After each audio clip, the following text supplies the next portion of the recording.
화려하고 편안한 빌딩. 그러나 지금의 모습 뒤에는 땀과 먼지로 뒤범벅된 과거가 있었다. 흙을 파고 기초를 놓았던 누추하고 고단한 시절이 존재했다. 건물만 그런 것이 아니다. 꽃 역시 마찬가지다. 지금의 아름다움 뒤에는 초라하고 가냘펐던 과거, 볼품없는 작은 씨앗에 지나지 않았던 시절이 존재한다. 과거는 현재를 길러낸 자궁이다. 현재가 건물이라면 과거는 그 건물의 구조를 결정짓는 주춧돌이다. 선진국의 문턱에 바짝 다가서 있는 세계 8위의 무역국가, 대한민국의 현재 역시 과거에 의해 만들어졌다. 1945년 해방 이후 줄곧 생명의 길을 따라 달려왔기 때문에 오늘의 대한민국이 존재한다. 반면 북한은 죽음의 길을 따라 달려갔다. 공산 전체주의 체제가 되어버렸다. 지금은 문명 세계에서 완전히 낙오된 거덜난 나라로 전락하고 말았다. 어떤 이유로 남과 북은 생명과 죽음의 교차로에서 서로 다른 길을 택했던 것일까? 선배 세대는 왜, 그리고 어떻게 생명의 길을 선택했던 것일까? 그들은 그 선택을 위해 무엇을 희생했던 것일까? 건물 한 동, 꽃 한 송이에도 그 과거의 현재의 모습이 담겨있듯 대한민국에도 누추했던 과거 속에 현재의 청사진이 존재했었다. 미래를 만들어내는 현재를 이끄는 것이 리더십이라면 현재를 만들어낸 과거를 밝히는 것이 역사 해석이다.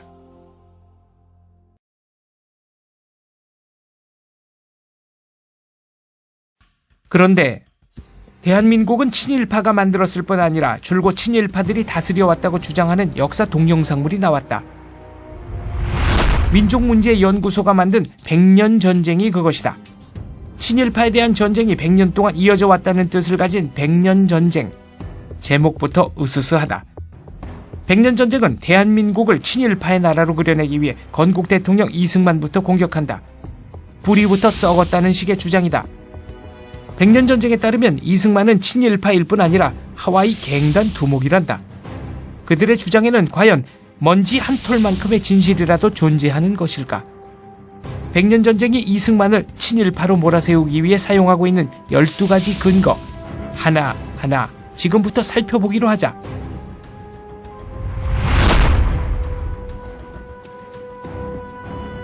새빨간 거짓말이다. 이는 이승만과 김노디에 대한 명예훼손이며 인격살인이다. 이승만과 김노디의 범죄 피의자 사진은 뽀샵으로 조작했다.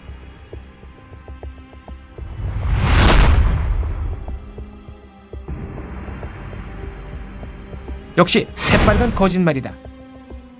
이승만의 헌신과 노력으로 최고급의 8년제 남녀공학 기숙학교 한인기독학원이 탄생했다.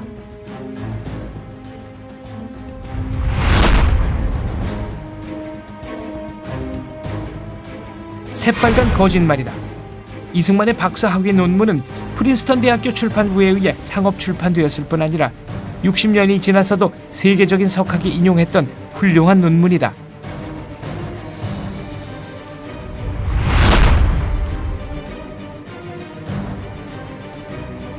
새빨간 거짓말이다. 손가락 살점이 뜯기고 뼈가 드러날 정도로 고문을 받았다. 심지어 7개월 동안 손발이 묶인 상태에서 목에 칼을 쓴 채 지내기도 했다.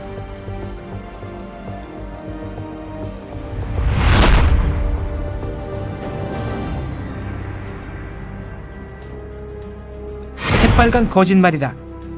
이승만은 기차표 영수증 한 장까지 꼼꼼히 모으고 기록했다.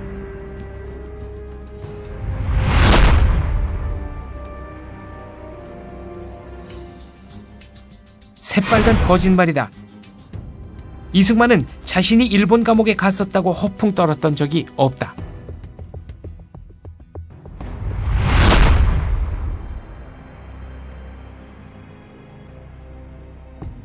새빨간 거짓말이다. 이승만은 일본의 제거 대상 1호였다.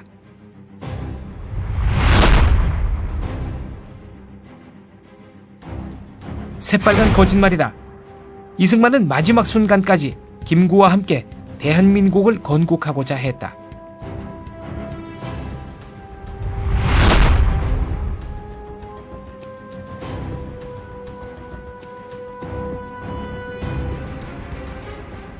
새빨간 거짓말이다. 이승만의 기고문을 엉터리로 번역해서 왜곡했다.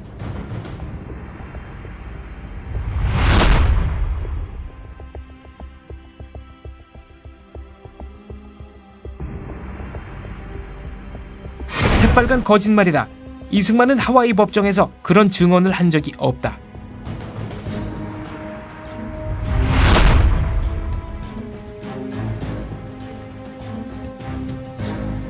새빨간 거짓말이다. 메가더는 젊은 시절부터 이승만을 정신적 스승으로 따랐다.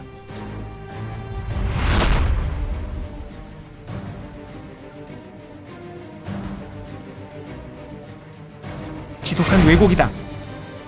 CIA 보고서를 입맛대로 잘라내어 비틀었다. 백년전쟁이 이승만을 공격하기 위해 내놓은 12가지의 근거. 그중 11가지는 새빨간 거짓말이고 나머지 한 가지마저도 제멋대로 왜곡한 것이다. 이런 저질 동영상이 인터넷에서 무려 200만 조회를 일으키며 우리 기억 속에서 대한민국에 대한 과거를 완전히 뭉개버렸다. 이 같은 동영상이 범람한다면 우리는 차츰 과거도 뿌리도 없는 기괴한 존재로 변해가고 말 것이다. 백년전쟁이 어떤 수법을 사용해서 진실을 왜곡했는지 그 테크닉을 해부해야 하는 까닭이 여기에 있다. 거짓 선동을 꿰뚫어 볼 줄 아는 것, 그것이 바로 당당한 시민의 징표이기 때문이다.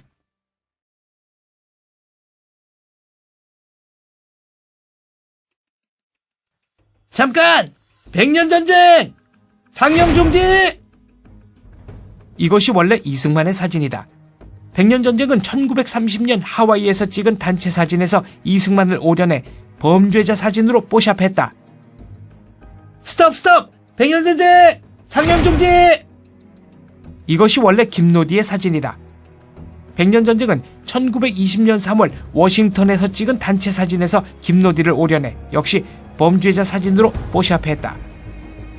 조국의 독립을 위해 청춘을 바친 교포 여성의 인권과 명예를 짓밟은 것이다. 그런데 어라?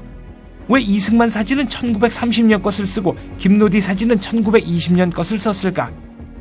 그것은 바로 늙은이가 젊은 여자를 농락한다는 이미지를 만들어내기 위해서였다. 1920년의 이승만은 바로 이 인물, 젊고 핸섬했다. 이미지 속의 조작, 백발의 찌푸린 얼굴, 부정적인 이미지를 무의식 속에 심기 위한 고도의 전략. 그래서 그들은 햇살 속에 잔뜩 찌푸린 중늙은이의 사진을 썼던 것이 아닐까? 그렇다면 이승만과 김노디, 도대체 무슨 일이 벌어졌던 것일까? 진실은 이것이다. 1910년대 후반 시카고에서 구타 페리라는 미국 여자가 고용되어 그 지역 미국인들에게 한국을 알리는 사업에 참여한 적이 있다. 그런데 이승만의 노력으로 김노디처럼 영어를 잘하고 고급 교육을 받은 교포 청년들이 속속 등장하기 시작하자 구타펠이 누려왔던 독점적 지위가 흔들리기 시작한다. 그녀는 결국 능력의 한계가 드러났고 이승만은 그녀를 해고했다. 졸지에 직장과 명성을 잃은 구타펠. 그녀는 무서운 복수를 계획하고 실천에 옮긴다. 이승만을 일본으로 추방시켜 고문과 감옥 속에서 죽게 만들기 위한 함정을 판 것이다. 이 계획을 실현하기 위해 시카고 이민국 책임자 해리 랜디스를 구워 삶았다. 구타펠에게 푹 빠진 해리 랜디스는 1920년 여름 다른 도시의 이민국에게 구타펠의 거짓말을 공문으로 만들어 마구 보내기 시작한다. 6월 22일의 공문은 이렇다. 승만리 혹은 이승만이라 불리는 40대 한국인이 있다. 이승만은 노디킴이라는 여자를 끼고 미국 각지를 싸돌아다닌다. 이는 맨액트 법률 위반이다. 그는 부인과 이혼했다고 거짓말하고 다닌다. 이승만의 부인은 한반도 정신병자 수용시설에 갇혀 있다. 이승만은 럭셔리 호텔에 머물며 백인 미녀들에게 돈을 물쓰듯 뿌리고 다닌다. 미국 각지의 이민국들은 시큰둥한 반응을 보였다. 랜디스는 한층 더 광분했다. 7월 12일 그는 또 한 번 공문을 띄운다. 이번엔 더 센 거짓말이다. 내 정보원에 의하면 이승만은 일본의 간첩이다. 이승만은 미국을 전복시키기 위한 음모를 꾸미고 있다. 이 공문 역시 내용이 너무 황당해서 다른 지역의 이민국들은 아예 반응을 보이지 않았다. 마침내 시카고 이민국의 랜디스는 8월 2일 최후의 승부수를 띄운다. 정보원의 이름을 밝히며 이승만은 빨갱이다 라는 주장을 한 것이다. 내 정보원은 구타펠이다. 이승만과 노리킴은 빨갱이들의 국제혁명 조직 IWW와 연결되어 있다. 샌프란시스코 휴즈 빌딩 419호에 가서 강 박사를 만나면 모든 정보를 들을 수 있다. 샌프란시스코 휴즈 빌딩 419호? 어디서 많이 들어본 주소다. 샌프란시스코 교포신문 신한민보가 바로 휴즈 빌딩 414호에 자리 잡고 있었다. 419호의 옆방이다. 강 박사란 인물은 교포신문에 관계했던 이승만 반대파 인사가 아니었을까? 구타펠은 이승만 반대파와 손을 잡고 이승만을 일본으로 추방시켜 죽여버리려고 했던 것이 아닐까? 시카고 이민국의 해리 랜디스가 국제혁명 조직을 거론하며 정보원 구타펠의 신원을 밝히자 샌프란시스코 이민국은 조사에 나서지 않을 수 없게 됐다. 마침내 1920년 8월 9일 샌프란시스코 이민국은 하와이 지국으로 다음과 같은 명령을 보낸다. 이승만과 김노디를 조사하시오. 만약 해리 랜디스가 제공한 정보들이 사실로 확인된다면 이승만과 김노디의 본토 여행을 막고 그 둘을 일본으로 추방하시오. 하와이 이민지국의 리처드 헬지가 이승만과 김노디를 조사했다. 당연히 피의자 사진 따위는 찍지도 않았다. 8월 27일 헬지는 샌프란시스코 이민국으로 두툼한 조사 보고서를 보낸다. 이 보고서는 다음과 같은 걸로 끝난다. 좀 더 확실한 증거가 제시될 때까지는 제 직무 도리상 이 박사와 김노디 양에게 모든 사람이 마땅히 받아야 할 인간으로서의 예우를 갖춰야 한다고 생각합니다. 왜냐하면 그들의 혐의를 뒷받침할 만한 신빙성 있는 근거가 전혀 없기 때문입니다. 이승만을 일본으로 추방시켜 죽음으로 내모려고 했던 구타펠과 해리 랜디스의 더러운 음모는 이렇게 비참하게 실패했다. 그로부터 90년이 지난 지금 100년 전쟁은 구타펠의 추악한 모함을 고스란히 재현하고 있다. 범죄자 사진을 찍었다. 재판을 받았다. 배심원을 구워 삶아 미꾸라지처럼 빠져나갔다라고 거짓말을 한다. 그런데 이 저질 동영상에 전 국사편찬위원장 이만열, 성균관대 교수 서중석, 이화여대 교수 정병준, 상명대 교수 주진호 같은 국사학계 중진들이 인터뷰를 제공했다는 점이 더 충격적이다. 국사학계는 앞으로 뽀샵을 잘하는 사람에게 박사 학위를 주게 될지도 모른다. 뽀샵을 사용해서 과거를 뭉개버리는 짓을 부추기고 역성드는 국사학자들. 과연 그들을 학자라고 부를 수 있을까? 과거를 뭉개버리는 행위에 대해 조지 오웰은 이렇게 말했다. 한 민족을 파괴하는 가장 효과적인 방법은 그들이 이해하고 있는 과거를 부정하고 뭉개버리는 것이다. 우리 민족의 과거를 제대로 해석해야 하는 국사학계가 100년 전쟁과 같은 저질 동영상을 옹호하고 그의 들러리를 선다. 국사학계는 이미 조지 오웰이 경고한 민족 파괴를 위한 거짓 선전작으로 타락한 것이 혹시 아닌지.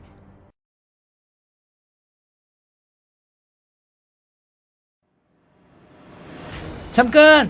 상영 중지! 이승만의 박사 학위가 엉터리라고. 그의 논문을 한 번이라도 읽어봤을까? 그랬다면 저런 엉터리 소리를 하지 못한다. 이승만의 논문은 구글 북스에도 떠있고 무료 학술 자료센터 인터넷 아카이브에도 떠있다. 게다가 프린스턴 대학 출판부가 상업 출판을 해서 판매했을 정도로 뛰어난 논문이다. 60년이 지나서도 해당 분야의 세계적 권위자 닐스 오빅이 자신의 책에서 이 논문을 인용했다. 이승만의 논문은 중립성의 원칙에 미국이 끼친 영향, Neutrality as influenced by the United States. 이 논문은 전쟁 상황이라도 중립국의 배와 화물만은 건드리지 않는다라는 원칙이 어떤 과정을 통해 확립되었을까라는 문제를 다룬다. 18세기 말까지만 해도 전쟁이 벌어지면 적국으로 가는 중립국배를 마구 침몰시키고 약탈하는 것이 상식이었다. 이승만은 중세 이래 19세기 말까지의 역사를 정리하면서 이 같은 난폭한 관행의 쐐기를 박는 데 결정적인 역할을 한 것이 바로 미국이었음을 증명한다. 이승만은 논문 마지막에서 이렇게 말한다. 중립성을 인정하는 국제질서 확립에 미국이 끼친 영향은 깊고 크다. 전쟁 중이라도 중립국만큼은 평화스런 무역을 계속할 수 있다. 이렇게 된 데는 미국의 자유 해상무역 정책이 결정적인 역할을 했다. 이 같은 진보는 인류적 차원의 축복이다. 그런데 1910년에 완성된 이 논문은 그로부터 7년 후 제1차 세계대전에 미국이 참전하는 과정을 고스란히 예언한 셈이 되었다. 제1차 세계대전은 1914년에 일어났다. 미국은 3년 동안 중립을 지켰다. 그러나 1917년 초에 독일의 잠수함들이 미국의 상선을 마구 공격하기 시작했다. 미국이 영국에 물자를 판매하고 있다는 이유 때문이었다. 이는 이승만이 논문에서 다룬 중립국의 자유 해상무역 원칙을 정면으로 파괴하는 도발 행위였다. 이 같은 봉변을 당하자 미국은 1917년에 독일과 전쟁을 시작했다. 이승만의 논문은 열강 사이의 전쟁이 어떻게 확대되는지 깊게 통찰했다는 점에서 빼어난 가치가 있다. 이같이 훌륭한 논문임에도 중진 국사학자 주진호는 태연히 박사학위가 엉터리라고 주장한다. 그것도 저질 뽀샵 동영상 100년 전쟁을 통해서 말이다. 100년 전쟁은 국사학자들을 들러리 세우는 것도 부족해서 아예 CIA 문서까지 끌어들여 이승만을 공격한다.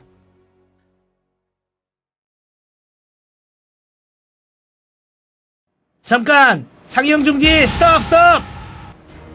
CIA 보고서는 대한민국이 건국되고 불과 74일이 지난 1948년 10월 28일에 만들어졌다.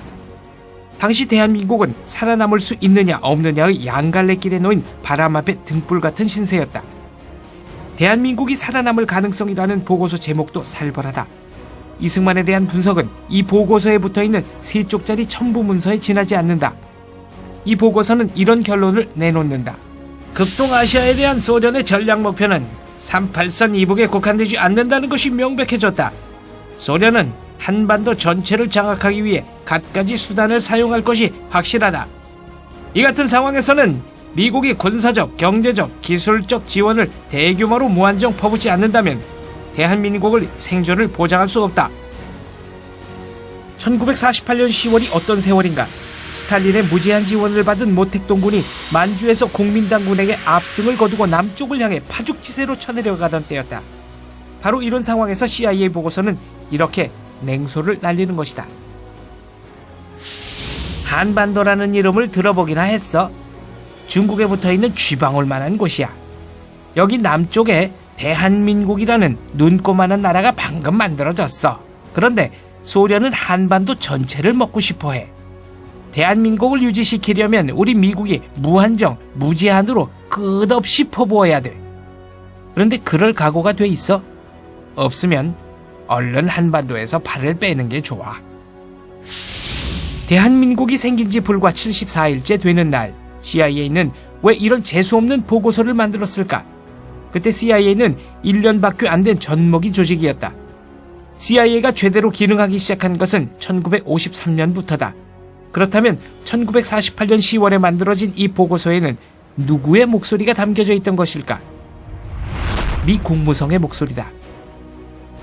당시 미 국무성은 공산주의 동조자들과 소련 간첩이 우글대던 곳이었다. 특히 미 국무성 동아시아 책임자 엘저 히스는 나중에 간첩으로 체포되어 유죄 선고를 받았다. 간첩과 공산주의자들의 놀이터였던 미 국무성은 이승만과 신생 대한민국을 소련의 먹잇감으로 내주고 싶어 했다. 이에 맞서 한편으로 국민을 단결시키면서 다른 한편으로 미국을 설득해서 대한민국을 지켜낸 지도자가 바로 이승만이다.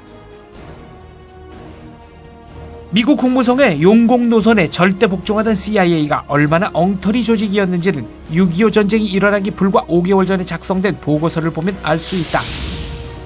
인민군이 38선 부근에 집결하고 있는 것은 한국군이 호전적이기 때문이다. 중국 공산군 소속으로 국共내전에서 단련된 수만 명의 조선족 군인들이 북한으로 들어와 인민군이 되었지만 남북의 인구수를 고려하면 걱정하지 않아도 된다. 북한군이 탱크, 야포, 비행기를 갖췄지만 이 역시 염려할 수준은 아니다. 전쟁은 일어나지 않는다. 이렇게 엉터리였던 CIA조차 이승만에 관한 진실을 모두 감출 수는 없었다. 그래서 100년 전쟁이 인용한 CIA 보고서에는 이승만에 대한 극단적 칭찬과 극단적 비난이 함께 섞여 있다. 이승만은 독립국가로서의 대한민국의 이익을 위해 움직이는 진정한 애국자다. 이승만은 자기 자신의 이익을 곧 대한민국의 이익이라고 착각하는 경향이 있다. 자기 자신이 곧 대한민국이라고 알고 있다. 이승만은 독립을 위해 평생을 바쳤다. 그는 공산주의 운동 세력 하나만큼은 확실하게 따돌렸다. 그는 반공의 상징이며 대단히 영민한 정치가이다. 이승만은 한국을 본인이 직접 다스릴 욕심에 독립운동을 했다. 자신의 출세를 위해서라면 아무 양심의 거리낌 없이 모든 요소를 이용했다. 백년전쟁은 당시 CIA와 미 국무성의 실정을 완전히 감춘 채 자기 입맛에 맞는 부분만 댕강댕강 잘라내서 대단히 권위 있는 문서인 듯 인용했다. CIA. 이 세 글자를 가장 중요한 판단 근거로 삼으라고 선전하는 셈이다. 그렇다면 백년전쟁이야말로 CIA의 진정한 숭배자들이 아닌가. 백년전쟁은 CIA에서 그치지 않고 FBI 흉내를 내기도 한다. 이승만이 하와이 마피아 두목이며 하와이 교민들이 세운 학교를 가로챈 횡령범이라고 주장한 것이다. 미국의 안전과 치안은 CIA와 FBI의 충실한 주종자인 우리 백년전쟁 팀에게 맡겨주세요. 이것이 그들의 슬로건이 될 판이다.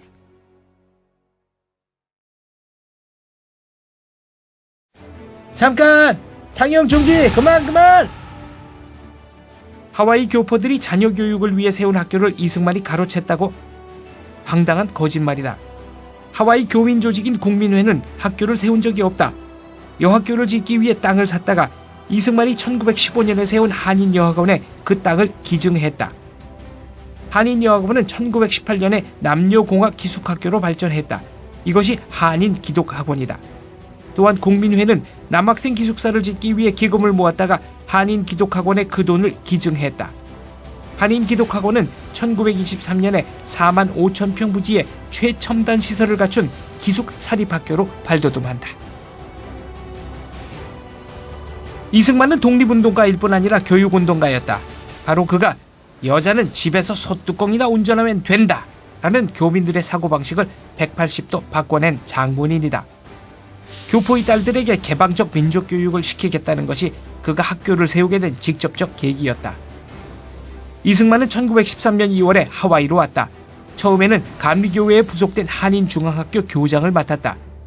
부임 이듬해인 1914년에는 학생 수가 100명을 훌쩍 넘어섰다. 여학생이 수십 명이었다. 그런데 심각한 문제가 발생했다.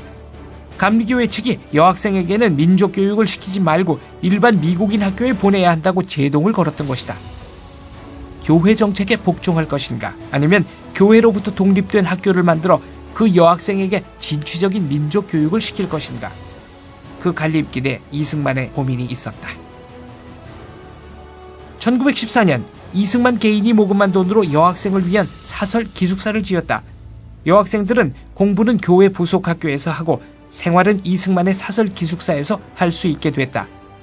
1915년 여학생 기숙사 옆에 땅을 사서 한인 여학원을 개교했다. 조촐한 단층 건물을 사용하는 비인가 학교, 즉 대안학교였다. 1916년 한인 여학원이 정규 학교로 승인받았다. 하와이의 가장 덕망 있는 백인들이 이 사진에 참여했다. 1918년 학교를 8년제 남녀공학으로 격상시키고 폐교 건물을 임도해서 학교 규모를 늘렸다. 학교 이름이 한인기독학원이 되었다. 1923년 한인기독학원은 4만 5천 평 부지에 최고급 최첨단 8년제 남녀공학 기숙학교로 발돋움했다. 사탕수수밭에서 새까맣게 그을렸던 교포 아이들을 민족정신으로 무장된 글로벌 인재로 키워내는 최고급 학교였다. 그로부터 30년 후 한인학교에 입학할 교포 자녀가 더 이상 존재하지 않게 되자 학교 이사진은 학교 시설을 매각해서 인하대학교 설립 종자돈으로 기부했다. 인하라는 이름이 바로 인천, 하와이 앞글자를 따서 지은 이름이다. 하와이 교포들이 조국을 떠났을 때 마지막 이별의 눈물을 흘린 땅이 바로 인천이었다. 하와이 주정부는 한인 기독학원이 있던 자리를 기념해서 거리 이름을 쿨라 코리아라고 지었다. 한국학교라는 뜻이다. 지금 그 자리는 초등학교가 되어 있다.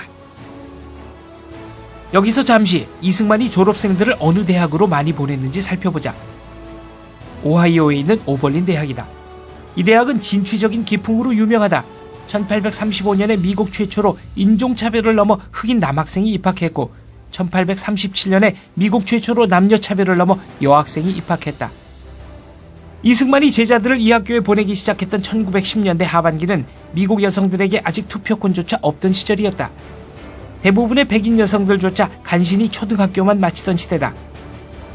그런 상황에서 이승만은 사탕수수밭에서 새카맣게 그을은 여자아이들까지도 미국 최고, 세계 최고 수준의 교육을 받도록 길을 열었다. 그는 그것이 곧 독립의 길이라고 생각했다. 그의 독립은 나라의 독립을 넘어선 사람들의 독립이었다.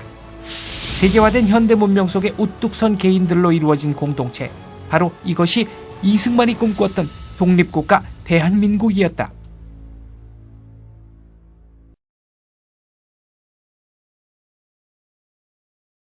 양심만 행동하는 게 아니라 세상에 대한 앙심도 행동한다. 이를 우리는 행동하는 앙심이라 부른다. 양심은 정직, 헌신, 희생, 사랑으로 행동하는 반면 앙심은 시기, 질투, 모함, 모략으로 나타난다. 이승만은 평생 행동하는 앙심들에게 시달리며 살았다. 행동하는 앙심들은 그를 무자비하게 공격했다. 행동하는 앙심이 사용했던 레파토리는 뻔했다. 여자, 돈, 위선, 그리고 탐욕이다. 백년전쟁 역시 이 같은 캐캐묵은 레파토리를 무덤 속에서 끄집어내어 그럴싸한 몽타주로 만들어냈다. 그리하여 마침내 이승만을 돈과 권력과 여자를 미칠 듯이 탐하는 친일파 정치 깡패로 그려냈다. 그뿐만이 아니라 전 국사편찬위원장 이만열, 이화여대 정병준, 상명대 주진호, 성균관대 서중석 같은 쟁쟁한 국사학자들이 이 거짓 동영상에 들러리를 섰다. 국사학자들과 백년전쟁은 왜 이승만을 밟아 죽이지 못해 안달인 것일까? 대한민국 그 자체에 대한 앙심 때문이다. 1898년부터 1960년에 이르는 63년의 세월 전체에 이승만의 흔적이 남아있다.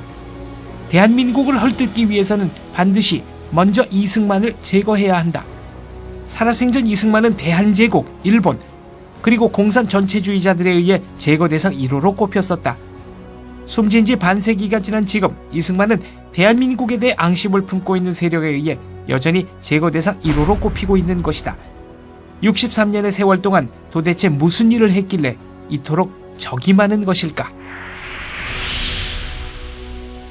1898년은 연초부터 입헌군주제 개혁을 요구하는 만민 공동회 집회가 잇따라 열린 해다. 이는 우리 민족 최초의 근대적 시민운동이었다. 이승만은 만민 공동회 집회를 주도한 청년 스타였다. 1904년 러일 전쟁에서 일본은 세계 5대 열강 러시아에게 처참한 패배를 안겨주고 아시아의 맹주가 됐다. 그 이듬해 맺어진 을사늑약에 의해 우리는 사실상의 식민지가 되었다. 고종은 1904년 11월에 미국의 밀사를 파견해서 SOS를 쳤다. 이승만이 바로 그 밀사였다. 1911년 YMCA의 주도 아래 전국 주요 도시마다 수백 명씩 모여 근대 과학과 기술을 익히기 위한 자조정신, 자립정신 운동이 일어났다. 미국 YMCA의 거물 지도자 존 모트, 플래처 브록만과 한국 사회의 지도자 이상재, 윤치호가 울타리를 섰다. 그리고 프린스턴에서 막 박사학위를 따고 귀국한 이승만이 실무 책임을 맡았다. 이 거대한 자조 자립운동은 일제를 크게 놀라게 만들었다. 마침내 일제는 1911년 말에 105인 사건을 일으켜 YMCA와 기독교 지도자들을 고문해서 죽이고 징역에 처했다. 이승만은 일본의 체포를 피해 간신히 미국으로 건너갔다. 1902년부터 한국인들은 하와이 사탕수수밭에서 일하기 위해 미국으로 건너갔다. 1910년대 중반부터 교포 조직이 크게 활성화되었다. 만주 지역의 한인들과 달리 하와이와 미국 본토의 교포들은 자유민주주의 독립운동을 일관되게 지원하기 시작했다. 교포들을 이 방향으로 움직인 사람이 바로 이승만이다. 1919년에 일어난 3.1운동은 세계사적 사건이었다. 폭력과 무장투쟁을 완전히 배제한 평화시위였으며 무기를 들지 마라, 돌을 던지지 마라, 주먹질도 하지 마라는 철저한 비폭력운동이 전국 방방곡곡에서 일사불란하게 전개됐다. 인도의 간디는 3.1운동에서 크게 깨우치는 바가 있어 3년 후인 1922년부터 비폭력 독립운동을 시작했다. 3.1운동이 비폭력 노선을 취하게 된 데는 이승만이 역시 커다란 영향을 끼쳤다. 1919년 3.1운동 직후에 7개의 임시정부가 만들어졌다. 그 가운데 가장 중요한 3개의 임시정부인 한성정부, 상해정부, 노령정부가 1919년 9월 상해에서 하나로 통합되면서 이승만을 초대 대통령으로 뽑았다. 1933년 이승만은 제네바에서 열린 국제연맹회의로 달려가서 일본이 만주동포들에게 얼마나 참혹한 만행을 저지르고 있는지 국제사회 전체에 알렸다. 이 때문에 일본은 망신을 당하고 결국 국제연맹을 탈퇴한다. 1941년 여름 유럽에서 제2차 세계대전이 시작된 지 2년이 지나도록 미국은 여전히 중립 타령만 부르고 있었을 때였다. 바다 건너 무슨 일이 벌어지든 상관없다는 분위기가 팽배했기 때문이다. 이때 이승만은 재팬 인사이드 아웃이라는 영어책을 출간한다. 그는 이 책에서 미국이 원하든 원하지 않든 일본이 도발한다고 정확하게 예언했고 책이 출간된 지 6개월 정도 지난 1941년 12월 이승만의 예언대로 일본이 하와이를 기습 공격했다. 이 책은 날개 돋친 듯 팔려나가면서 미국 사회 전체에 한국이 왜 독립을 해야 하는지 그 필연성을 널리 알렸다. 1948년 5월 10일 유엔의 지도 아래 재헌의회 선거가 치러졌다. 유엔 선거를 거부한 북한을 배려해서 총 300석의 의석 중 북한 몫으로 100석을 남겨놓았다. 이승만은 재헌의회 의장으로 선출되었다. 1948년 8월 15일 대한민국이 정식으로 건국되었다. 대한민국은 그해 12월에 유엔으로부터 공식 승인을 받는다. 유엔 공식 승인을 이끌어낸 게 이승만이다.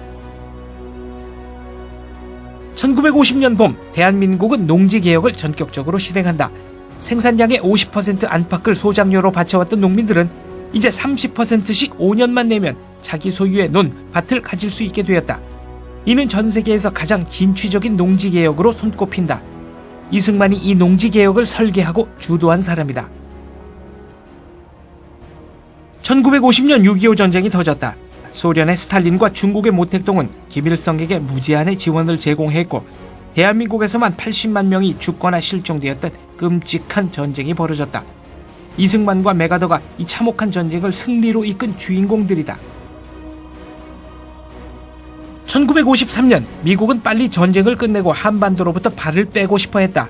그래서 공산군을 자극할 수 있는 일은 모조리 회피했다. 원래 미국의 계획에 의하면 3만 명에 달하는 반공포로 역시 북으로 보내지도록 되어 있었다. 그러나 6월 18일 이승만은 모든 반공포로를 전격 석방한다. 가난하고 초라하기 짝이 없는 대한민국이 미국에 대해 안 되라고 말한 것이다. 이는 자유민주주의 정신의 승리를 상징하는 사건이었다. 1953년 현재 미국이 태평양 지역에서 맺은 양자간 방위조약은 필리핀밖에 없었다. 이승만은 한미 방위조약을 맺지 않으면 휴전을 방해하겠다라고 미국을 압박해서 마침내 1953년 가을 조약을 이끌어낸다. 이 조약은 미군 주둔, 한국군 육성 지원, 한미연합사 설치를 위한 법률적 토대를 제공했다. 해방이 되고 나서도 우리 불교계에는 일제의 악랄한 종교 왜곡 정책의 상처가 남아있었다. 일제는 모든 종교를 신사참배, 즉 신토 밑으로 복속시켰다. 그런데 스님들이 고분고분 복종할 리 없었다. 특히 우리 불교는 독신 비구승을 중심으로 대승, 선, 화엄으로 이루어진 세 가지 흐름이 삼위일체를 이루고 있었기에 일제에 쉽게 굴복하지 않았다. 그래서 일제는 독신 비구승 체제를 파괴하고 전국 거의 모든 사찰에 일본식 대처승을 들어앉혔다. 대한민국이 건국되고 6.25를 이겨냈지만 외색 불교가 남아있는 한 우리의 문화와 어른 영원히 회복될 길이 없었다. 마침내 전국 거의 모든 사찰에서 일본식 대처승과 그 가족을 쫓아내고 독신 비구승을 육성하는 거대한 움직임이 시작됐다. 이것이 이승만이 1954년부터 일으킨 불교 정화운동이다. 이승만의 불교 정화에 의해서 독신 비구승들이 한국 불교를 주도할 수 있는 기반이 회복됐다.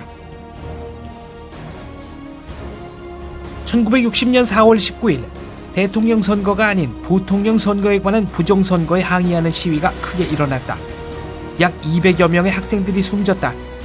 이승만은 4월 27일 국회에 사임서를 제출한다.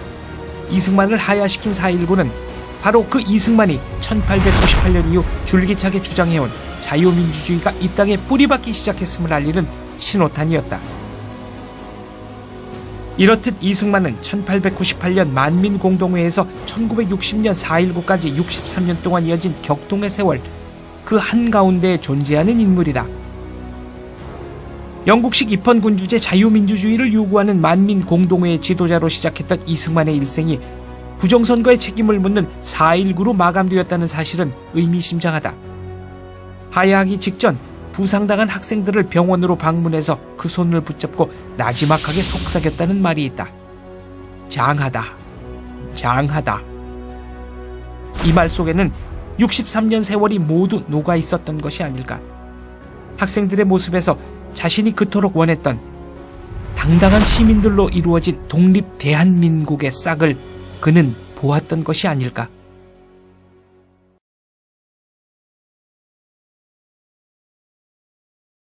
그럼에도 백년전쟁과 국사학자들은 뽀샵, 거짓 혹은 모략으로 이승만을 인격살인한다. 이제 국사학계는 인격살인의 장이 되어버린 것일까? 이승만이 정말 악당이었다면 왜 1919년에 서울, 상해, 블라디보스톡의 임시정부 3개가 힘을 모아 그를 대통령으로 뽑았을까? 왜 해방 공간의 우리 국민들은 그를 압도적으로 지지했을까? 심지어 왜 공산당의 두목 박헌영까지도 그를 조선인민공화국의 주석으로 지명했을까? 1965년 이승만이 서거했다.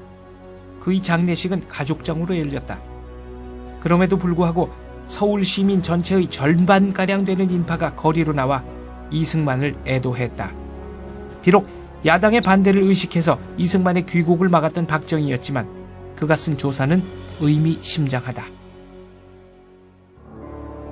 당신은 70살이나 된 노구를 이끌고 광복된 조선 땅에 돌아오셔서 좌우 이념 갈등과 미국 소련 사이의 알력을 극복하고 새 나라를 세우셨습니다.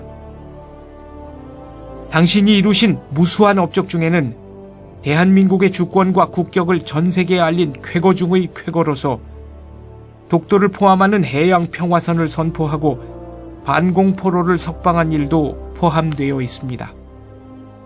비록 정권 말기에 간신배 이기붕 일당을 잘못 기용하시어 실각하셨지만 이는 당신 평생의 공적을 가릴 수 있는 일이 결코 아닙니다. 당신은 조국을 위한 어린 양으로 희생되었습니다. 대통령을 맡고 있는 제가 부족하여 당신으로 하여금 조국에서 임종토록 하지 못한 점 용서해 주십시오. 당신이 직접 만든 군대의 젊은이들이 묻힌 당신이 만든 묘역인 국립묘지, 그 중에서도 가장 좋은 길지를 골라 이제 당신을 땅에 묻습니다.